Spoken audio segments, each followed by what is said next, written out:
Did you know that the world's most consumed drug is also a key ingredient in your morning coffee, one that companies can't stop profiting from?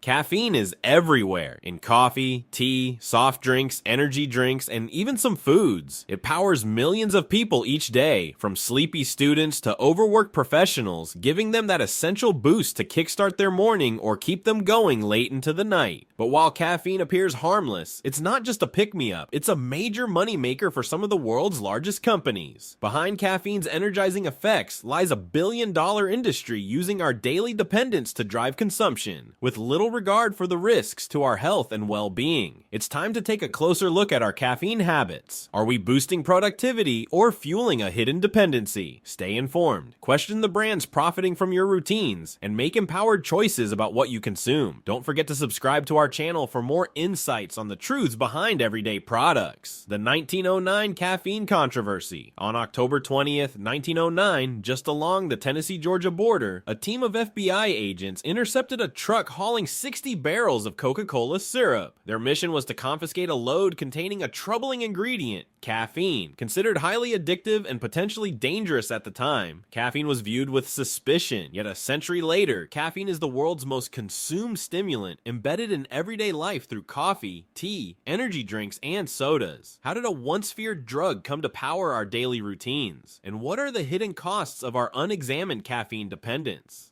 Caffeine, from medicine to multi-billion-dollar industry. Caffeine was once used for medicinal purposes, with Coca-Cola marketed as a tonic for headaches and melancholy. Its main appeal, however, was its ability to boost energy. In 1911, pharmacologist Harvey Washington Wiley challenged Coca-Cola in court, labeling caffeine a harmful drug like opium. Despite this, Coca-Cola defended its product, with studies claiming caffeine was harmless. Over time, public perception shifted, and caffeine became widely accepted, leading to a surge in consumption and the growth of today's massive caffeine industry. The rise of coffee culture. Though caffeine consumption through coffee had existed for centuries, coffee didn't reach Europe until the 16th century. In a time when beer was the preferred beverage, coffee was revolutionary, shifting social habits and enhancing productivity. By 1700, over 3,000 coffee houses were thriving in London alone, becoming hubs for intellectuals and businesses. Coffee drinkers gained a reputation as focused and industrious, sparking a societal change that influenced the Age of Enlightenment. Despite attempts to ban coffee houses by leaders like King Charles II and Frederick the Great, coffee's popularity grew stronger. This once controversial drink had become an indispensable tool for productivity, and even royal bands could not contain it. Caffeine's role in modern society. Today, caffeine exists in a huge array of products, from coffee and sodas to highly concentrated energy drinks. Brands like Starbucks and Red Bull capitalized on the energy and alertness caffeine provides, creating a multi-billion-dollar industry. Companies continually experiment with new flavors and larger serving sizes, contributing to ever-increasing global caffeine consumption. However, caffeine's omnipresence also encourages heavy reliance. The drug's stimulating effects align seamlessly with fast-paced lifestyles, which prize productivity and alertness, often over rest and recuperation.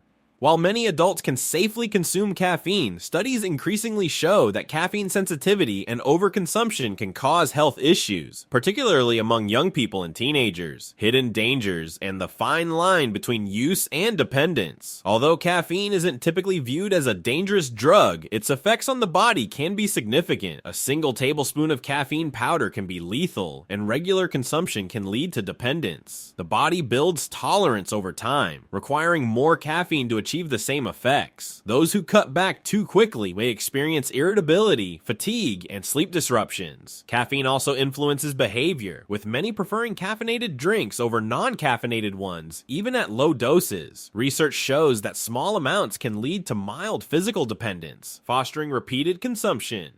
Impact on youth. Although caffeine tolerance varies, minors are more vulnerable to caffeine's effects. The popularity of energy drinks and caffeinated sodas among teens and children has raised concerns.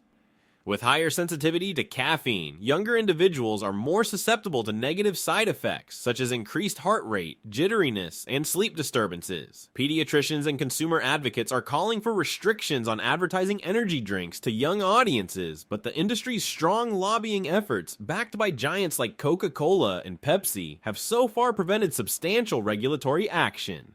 The sleep cycle trap: how caffeine affects your sleep. A major drawback of caffeine is its effect on sleep. Caffeine blocks adenosine, the neurotransmitter that signals tiredness. While this provides a temporary boost, it ultimately disrupts natural sleep rhythms. Caffeine has a half-life of about 5 hours, meaning that even hours after consumption, a significant portion remains in the bloodstream. For a coffee drinker enjoying an afternoon cup, caffeine can persist well into the night, shortening deep sleep and diminishing overall restfulness. Over time, this can create a sleep debt cycle where caffeine is used to counteract tiredness caused by disrupted sleep, feeding a loop of dependency. With withdrawal symptoms like headaches, irritability, and concentration challenges, quitting caffeine can be difficult and may take several days. Reclaiming rest, a conscious caffeine habit. Caffeine has become a staple in modern life, woven into the routines of millions. While it provides an instant boost to alertness and focus, it's worth reconsidering how and when we rely on it. Experts suggest that taking regular breaks from caffeine can prevent dependence and help our bodies regain a natural rhythm of energy and rest. Additionally, limiting caffeine intake, especially in the hours leading up to bedtime, can make a significant difference in sleep quality. Caffeine works by blocking adenosine, a chemical in the brain that promotes relaxation and sleep, which is why it can interfere with our body's natural processes. Though it's tempting to rely on caffeine for that extra push, using it as a constant source of energy may disrupt healthy sleep patterns and lead to a cycle of dependency. Sleep and genuine rest are essential for our well-being and mental clarity. Ultimately, caffeine should serve as a tool, not a crutch. By being mindful of our consumption, we can enjoy its benefits without sacrificing the quality rest our bodies need. Reducing caffeine intake and building sustainable sleep habits can go a long way in supporting a balanced, energized life. Is caffeine the wonder drug of our time, or just a habit? Caffeine has long been the fuel of choice for generations, seeking a boost in productivity. But as with any powerful substance, finding balance is essential. While caffeine can sharpen focus and energize us in the short term, relying on it as a primary source of energy can lead to imbalances that our bodies eventually struggle to manage. In today's high-speed world, where relaxation is often overlooked, listening to what our bodies truly need is more important than ever. Caffeine temporarily blocks the brain's signals for sleep and rest, making it easy to reach for that extra coffee to power through fatigue. However, this approach can compromise the natural energy and clarity we gain from quality rest. Relying too heavily on caffeine can disrupt our sleep cycles, creating a cycle of dependency that leaves us more drained in the long run. The next time you're tempted by a fresh cup of coffee or energy drink, consider whether it's what your body truly needs. Instead, try prioritizing rest, hydration, and regular breaks. By developing a mindful approach to caffeine, we can enjoy its benefits while still honoring the importance of real restorative rest. Thanks for joining us on this deep dive into the world of caffeine. Remember, understanding how and why we consume it is the first step toward a balanced relationship. If you found this video insightful, give it a like, share it with friends, subscribe to our YouTube channel, and share your thoughts in the comment below.